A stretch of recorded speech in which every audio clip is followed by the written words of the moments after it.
Insomma, non finiva più di parlare. Quando inizia i monologhi Lussorio, e gli abbiamo detto prima di iniziare sì, breve, perché altrimenti qui scappano tutti. Qualcuno è già scappato, E che dire, per me è un grande onore, un piacere essere qui con voi stasera, è banale dirlo. Molta emozione e commozione, perché un po' di fiatone per questa emozione, perché Teresa per me e per mio marito, come già detto Gabriella a suo tempo, è come una mamma. È ospite in questi giorni in casa nostra e ci riempie la casa e la vita. Una persona dolcissima che arricchisce tanto. Detto questo, che altro aggiungere? È un piacere essere qui in compagnia di amici, compagni di lotta in rima. Quindi questa è una cosa che sicuramente dà grande forza.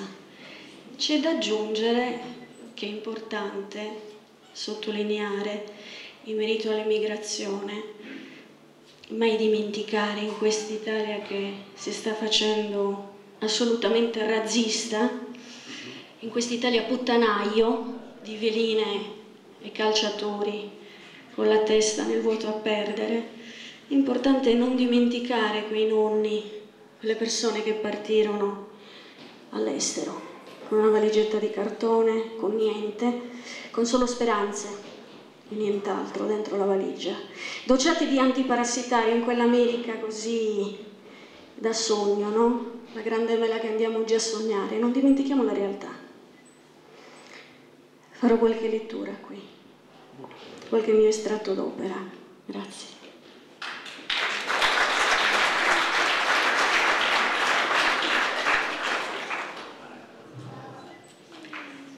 Mi chiamo Cecilia, ho 15 anni. Vivo da 2 all'Istituto Villa Santa Rosa, a est della tangenziale, su per il terzo colle, ultima camera sul corridoio, a destra.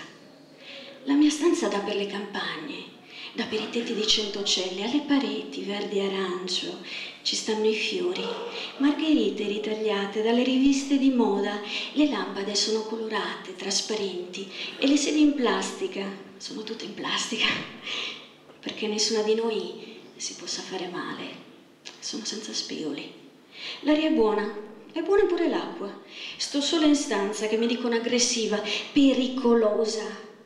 C'è scritto nel mio documento, lì sul rapporto, nero su bianco. Mi danno il Serenase, conto 15 gocce, a volte il Valium, poi non so. La firma è quella della dottoressa Conti. Una dritta, ve lo dico io, con la faccia dolce, ma i modi da SS, i tacchi da prostituta. Una maîtresse che ci controlla tutte, la firma è bella grande, biro blu, a chiudere il documento. La mia stanza è bella, dà per le campagne, i tetti di Centocelli, l'aria è buona e pure l'acqua. Peccato per le sbarre, peccato davvero. Una volta ho provato a morsicare. Volevo mangiarle pezzo a pezzo, un pezzo a te, un pezzo a me, e volare fuori. Mi sarei trasformata in un pettirosso, lo so. Appena la testa sarebbe riuscita a sbucare all'esterno, appena un solo capello di me l'avesse fatto, lo so. Io mi sarei trasformata in pettirosso, le mani ali, grandi, come quelle degli angeli. Perché io sono un angelo, sapete? Io amo molto i pettirossi. Vorrei che tutti i sorrisi che mi vengono fatti si trasformino in pettirossi. Pare che tengano la loro croce tatuata sempre sul cuore, a vista di tutti, senza vergogna. Perché vergognarsi del dolore? E perché dell'amore? Io, dottoressa, mi sono vergognata dell'amore. Un dolore grande, immenso, talmente insopportabile che alla fine del cuore è scaturito, è scappato fuori, è uscito allo scoperto affinché tutto il mondo possa dirmi: ecco, quel tizio è portatore sano di dolore. Rispettiamolo, che forse c'è tanto da insegnarci. Io volevo mangiarmi le sbarre e l'incisivo me lo sono rotto, ma non ci sono riuscita a mangiarle. A volare fuori io non ci sono riuscita. Allora mi è presa una crisi, una di quelle mie. Ho cominciato a gridare, a battere i piedi, stringere i pugni coi denti, ma fuori solo il vento mi ha risposto. Fuori dalla stanza, quell'infermiera grassa, ce ne stanno 4, sapete, nel nostro reparto, come gli angeli dell'Apocalisse. Quella che sembra una suora, mi guardava e rideva. Meriti quello che hai, mi dice sempre. Che puttana, ma chi se la piglia una così? Dirle puttane e farle un complimento. A Filippo mio sarebbe piaciuta. A lui piacciono così, piacciono puttane. Quando successe io non lo ricordo, non lo voglio ricordare, dottoressa, io devo proprio aiutare a rimuovere il dolore. Io non so se voglio rimuovere il dolore. Io non so rimuovere, io non voglio vivere. Una volta vidi in TV il documentario di un feto. Al momento dell'aborto il feto gridava, sa dottoressa, è possibile secondo lei che un feto gridi? Urlo nel silenzio, dolore nel silenzio. Mi vengono queste parole: feto, aborto, grido, urlo, sangue, pianto, dolore, morte, morte, morte, morte. Basta. Oltre non voglio andare. Mi fa male la testa. Mi fa male il cuore. Mi piacciono i pettirossi, dottoressa. Mi piacciono gli uccellini azzurri, come quelli della favola di Mitili che mi leggeva la zia Erminia da bambina.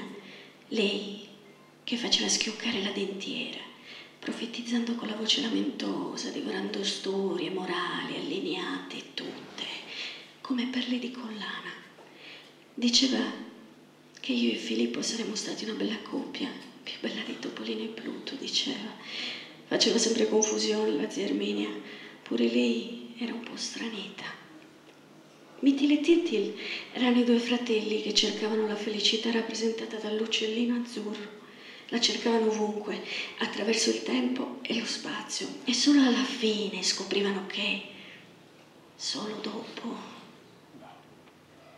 una volta catturato, l'uccellino azzurro in gabbia moriva la loro felicità, messa dietro le sbarre, e scoprivano pure che in realtà, come l'azzurro di un uccellino, il rosa di un piccolo corpo gettato dentro un cassonetto, o il nero dei corvi sopra il filo del telefono, uno appresso all'altro, neri panni stesi senza essere stati lavati. E per ognuno di noi.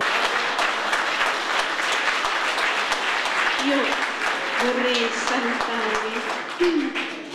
vorrei salutarvi dedicandovi questo pezzo, dedicandolo in primis alla nostra Teresa, chiaramente, e a tutti voi qui, perché ci sono incontri che ci segnano, incontri come lucciole, si accendono e in un attimo si spengono, subito, un attimo, poco serve.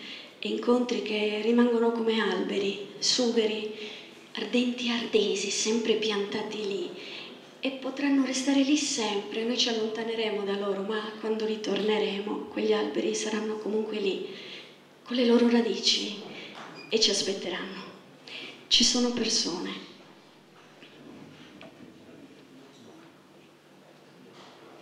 Ci sono persone che nella nostra vita sono soltanto di passaggio. Fiume sul suo letto, o mare che nelle onde nasce e muore, il secondo gradino che serve solo per arrivare al primo, come i viaggiatori alla stazione che attendono, e quel treno arriverà, forse in ritardo, forse puntuale, chi lo sa, prima o poi arriverà, io non credo al mai. Ecco, queste persone sono treni che passano e prima o poi arrivano, ti sfiorano, forse ti investono, lasciandoti pezzare.